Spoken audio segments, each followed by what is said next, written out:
Top quality और consistent performance के लिए सिर्फ सिल्वर पंप नाम याद रखना। तो देखिए, इस वक्त जो सबसे अहम खबर वो ये है कि शांति वार्ता जिस तरह से नाकाम हुई है, तो क्या ये अब आखिरी इंतकाम का वक्त आ गया है? और इसी पर बात करने के लिए एक बड़ा पैनल हमारे साथ जुड़ रहा है। Lieutenant general Shankar Prasad, defence expert हमारे साथ है। Lieutenant general GD Bakshi, defence expert हमारे साथ जुड़ रहे हैं। अचल मल्होत्रा, पूर्व राजदूत, भी इस प्रोग्राम में हमारे साथ शामिल हो रहे हैं। Air marshal Rajesh Kumar, defence expert. आप सभी मेहमानों का बहुत बहुत स्वागत है हमारे इस शो में। सबसे पहले जीडी बख्शी साहब, आपसे मेरा सवाल। सर, इस वक्त जो सिचुएशन ज़ेलेंस्की के सामने खड़ी हुई है, वो लंदन में है, लेकिन यूरोपीय यूनियन की बैठक में शामिल होने के लिए पहुंचे तो हैं। उनके एक्स पोस्ट काफी माइल्ड नजर आ रहे हैं। अब आपको क्या सिचुएशन लग रही है रूस यूक्रेन युद्ध की, और उसमें किस तरह से जो यू टर्न अमेरिका ने लिया है, उसके बाद अब क्या देख रहे हैं आप? देखिए, अमेरिका का सपोर्ट यूक्रेन के लिए मोस्ट एसेंशियल था। अगर वो 3 साल लड़ पाए हैं तो केवल और केवल अमेरिका के मिलिट्री फाइनेंशियल सपोर्ट से $350 बिलियन से ज्यादा अमेरिका जो है खर्चा कर चुका है। अगर आज अमेरिका हाथ खींच ले तो यूक्रेन का 2 हफ्ते से ज्यादा टिकना मुश्किल है, असंभव है। ज़ेलेंस्की एक कॉमेडियन है, ठीक है, और एक कॉमेडियन को देश का राष्ट्रपति बनाकर त्रासदी ही हुई है। ये जो सारा यूक्रेन का युद्ध है, नैरेटिव ये बता दिया गया है कि रशिया ने इन्वेड किया, प्लेबुक पूरी निकाल दी गई कि रशिया को सैंक्शन करो, इसकी इकोनॉमी तबाह करो, पुतिन का तख्ता पलट करो। कख नहीं कर पाए ये लोग, ठीक है साहब। और बात ये है असली में कि यूक्रेन अब लड़ाई जमीन पर हार रहा है। Zelensky is delusional.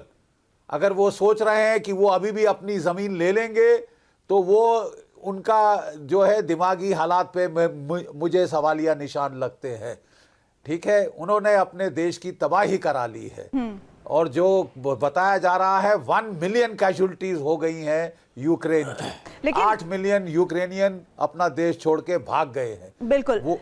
Major general Shankar प्रसाद को मैं इस चर्चा में शामिल करना चाहती हूँ। मेजर जनरल शंकर प्रसाद, अभी जैसे जीडी बख्शी साहब कह रहे थे कि एक कॉमेडियन को ज़ेलेंस्की के तौर पर सत्ता मिली यूक्रेन की, उन्होंने राष्ट्रपति के तौर पर पदभार संभाला, लेकिन वो कॉमेडियन कल रात में जब राष्ट्रपति के तौर पर, एक देश के राष्ट्र अध्यक्ष के तौर पर जिस तरह से सामने था, और 1-on-1 हम देख रहे थे डोनाल्ड ट्रंप और ज़ेलेंस्की के बीच में, क्या आपको लगता है कि जब ये युद्ध शुरू हुआ था, ये ज़ेलेंस्की उतने ही कमजोर हैं जो कल आपको नजर आए, जिस तरह से वो एक बहुत ही शार्प तरीके से यूक्रेन को डिफेंस कर रहे थे और अपनी बात को रख रहे थे डोनाल्ड ट्रंप के सामने, जबकि वो अच्छी तरह से जानते थे कि डोनाल्ड ट्रंप यूक्रेन और रूस के युद्ध को लेकर क्या चाहते हैं, उनकी मंशा क्या है? सब चीज जानते हुए भी, और आज तक आपने कभी रिसेंट हिस्ट्री में ऐसा नहीं देखा होगा कि चाहे 2 हेड्स ऑफ स्टेट के रिलेशनशिप कैसे भी रहे हों, लेकिन जब इस प्रकार की मीटिंग होती है तो एक बड़े सिविल तरीके से होती है। अभी आपने देखा प्राइम मिनिस्टर मोदी वहाँ होकर आए थे, उसमें कितने सिविल तरीके से बातचीत हुई, किसको कितना फ़ायदा हुआ, नुकसान हुआ, वो बात अलग है। अभी आपने देखा कि फ्रांस के राष्ट्रपति गए थे, वहाँ उन्होंने बड़ी सिविल तरीके से बातचीत की। ट्रंप साहब ने भी बड़ी सिविल तरीके से बात की।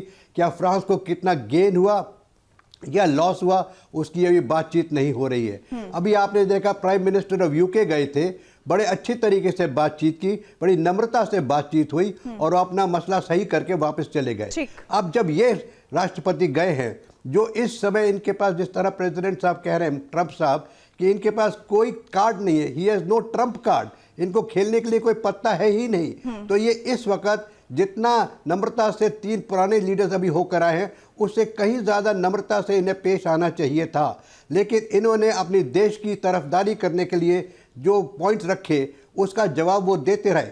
सिर्फ एक चीज़ आपको ख्याल रखनी है, without going into the history of the whole situation, अगर हिस्ट्री में जाएंगे तो पूरा प्रोग्राम उसी में खत्म हो जाएगा। आज की मीटिंग के बारे में देखिए, सबसे ज़रूरी बात यह है कि सारा विश्व ये चाहता है, खास तौर से भारत, हमारे प्रधानमंत्री 2.5 साल से कह रहे हैं कि this is not the era of war, war को बंद कीजिए। ये हमारे प्रधानमंत्री पिछले 2.5 साल 3 साल से कह रहे हैं। तो अभी ट्रंप साहब आए हैं, ये कह रहे हैं let us have piece, stop this war. कितने आदमी मर गए, करोड़ों आदमी मर गए, कितनी बिल्डिंगें गिर गई, इतनी जितना सुंदर देश था यूक्रेन वो बर्बाद हो गया। उसको दोबारा बनाने में कितना खर्चा आएगा, कौन बनाएगा, कितने साल लगेंगे उसको बनाने में, ये कोई नहीं सोच रहा। ये सोचकर प्रेसिडेंट ट्रंप ने कहा कि हमने आपको इतनी जबरदस्त एड दी, लेकिन सर हमारे प्रेडिसेसर ने दी, इसमें अचल मल्होत्रा जी को मैं शामिल करना चाहती हूँ। अचल मल्होत्रा जी सर, जो आप बात कह रहे हैं